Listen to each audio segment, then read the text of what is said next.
How is it going to run in terms of my WWE NXT TakeOver Phoenix review? Of course, this show happened during Royal Rumble weekend back in January. I was actually at this show live, so if you guys like to go ahead and check out my live review and perspective of the show, feel free to do so. But this video will be about the network airing of it, and of course my review on that. So without wasting any more time, I'm going to jump right into the video with my overall thoughts on NXT TakeOver Phoenix. I definitely thought it was a great takeover. Not a blowaway takeover like most of them usually are nowadays, but this definitely had a match of the year contender to it. One of the best matches of the year if you ask me by far. But besides that, everything else in the show really isn't must-see. You know, you had some great matches, don't get me wrong, but really nothing to go out of your way to see besides one match. But it's still a great show, very easy to sit through, 2.5 hours, just, you know, great wrestling, and a very enjoyable takeover nonetheless. Just, you know, not a must-see, you know, spectacular takeover like we usually get. Just a great show nonetheless, and definitely was a great time.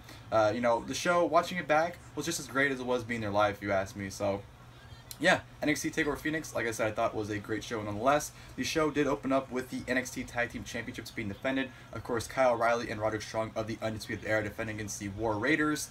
Right from the get-go, as soon as War Raiders made their entrance, you pretty much knew those guys were not going to lose. Which, by the way, I don't know if it was just me, but watching their entrance back, their intro seemed way longer than it did live. Like, live, it was long, but, like, it seemed like you waited 5 minutes watching it on the network, you know, for the War Raiders to come out. All you heard for 5 minutes was, like, I swear, it's all you heard for 5 minutes. It did not seem like it took that long for them to come out live. But, you know, that's, that, you know, was just a little thing I thought was kind of weird. But whatever, as soon as you saw the entrance, you kind of, like I said, knew that they were not going to lose. And this opening match was fantastic. I thought these two went out there and told a great story and had great chemistry. Roderick Strong was on a completely different level in this match. Roderick Strong is always great, but he was just fucking phenomenal in this match. I don't know what it was. Something clicked on him, but he was just unreal, and he definitely was the MVP. But all four competitors in this match definitely brought it and definitely had a great opening match here. One of the better matches on the show. Just a lot of great stuff from both tag teams. Right from the get-go, War Raiders took out the tag team champions, took them out to the outside. Was very dominant about them until Hanson went for a suicide dive on the outside, in which Kyle and Roddy were able to avoid it. At which that point they isolated Rowe because Hanson's on the outside taken out. Roddy and Kyle just worked over Rowe for a good amount of time. Rowe ended up getting out of it once he was able to hit a exploder onto O'Reilly, but he threw him into the corner. And as he threw O'Reilly into the corner, he knocked Roddy off because O'Reilly just fucking kicked Roddy off to the apron with that exploder. So I thought that was a great spot from Rowe. He came back, you know, he had a come back onto Roddy and O'Reilly. Hot tag to Hanson ran wild, you know, hit the cartwheel, followed by some clotheslines. Did a suicide dive on the outside to take out both of them successfully at that point. Back in the ring, Rowe got a tag. Almost got pinned when O'Reilly and Strong hit the high-low on him, which was a great near fall because that's usually one of their finishes. So the fact they kicked out, the crowd lost their mind for it, and that was a great near fall right there. Warriors came back. Roddy hit an angle slam on Hanson for a great near fall as well. And then, you know, they were able to isolate Roddy, or not isolate Roddy, I apologize, Kyle. Took out Kyle, end up hitting the fallout for the 1-2-3, and War Raiders became your brand new NXT Tag Team Champions. Like I said, it was a fantastic opener.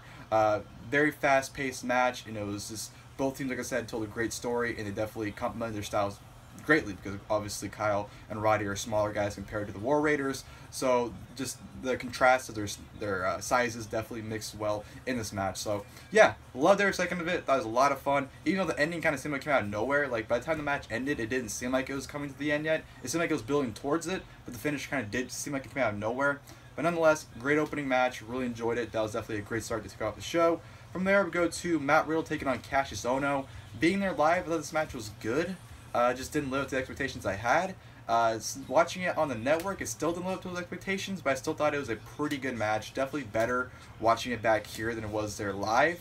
Live, I just thought it was kind of slow, not really too much going on. And it kind of was to that point, but it was you were able to see the story being told better on the network airing of it. You know, from get-go, Riddle was kind of dominant on Ohno, kind of wrestling around him until Ohno got the upper hand. You know, when Riddle went for a suplex and Ohno just stomped on his foot.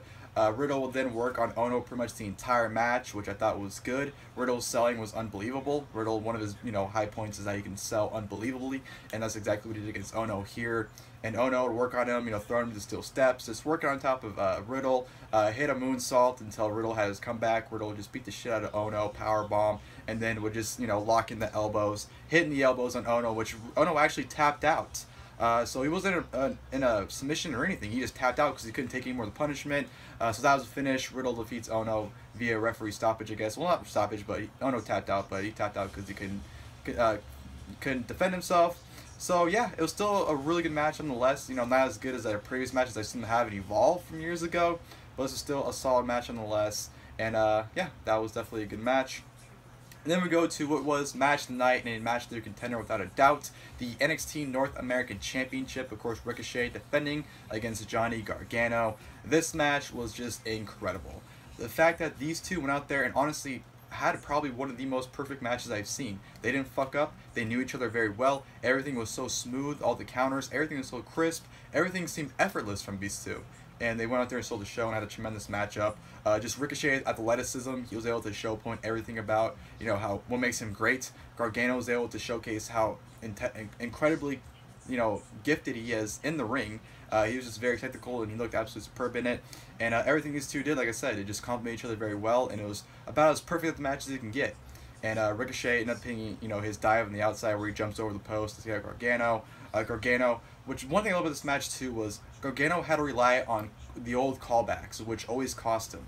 You know, like he went to you know, taking the padding off of the concrete and ended up hitting a brain buster on the Ricochet. Just everything that haunted him in the past that cost him, he was able to avoid here, and it definitely played well into the finish. You know, like I said, Gargano hit the brain buster on the Ricochet onto the concrete, threw him in the ring, ended up hitting the slingshot DDT. But before he said that, he goes, "You know what? I win. In the end, I win." Hit the slingshot DDT. 1, 2, 3. Johnny Gargano becomes your brand new NXT North American Champion.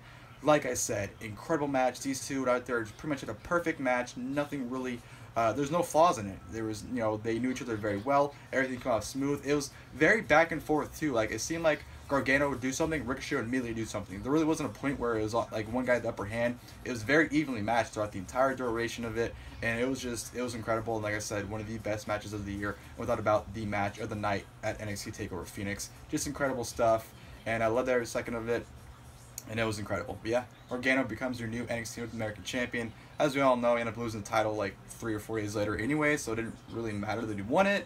But again, we got an incredible match out of it, so I'm not going to complain about it. But yeah, definitely match of the night and definitely match of your contender. Then we go to the NXT Women's Championship match. Shayna Baszler defending against Bianca Belair. Again, just like the Riddle Ohno match, this match live, I did not like it at all actually. I thought this was very boring and definitely showcased why Bianca Belair wasn't ready for this match. But watching it back, it was actually pretty good. And Bianca Belair had a pretty damn good showing against Shayna Baszler. I'm still not the highest on her. I still think, you know, there's times where she seems like she's afraid to bump, like when she hit the kiss of death. She seemed like she'd even want to like fall through with it. She kind of just, you know, hit it and just kind of like drop down for the pin. So some of her stuff still needs improvement, but she definitely has potential of a star. And her and Shayna definitely went out there in a good match. You know, Shayna kind of, it was evenly matched beginning, and then Shayna got the upper hand, you know, stomped on her arm and worked on her arm. You know, kind of how she did to Dakota Kai last year. And several people were just stomped the arm out and worked on it. Bianca Belair had her comeback, and then, you know, she had the pin, but the referee got taken out. Then the 4 Horsewomen came out. Bianca Belair had to fight them off. And then it was a whole, you know, fiasco.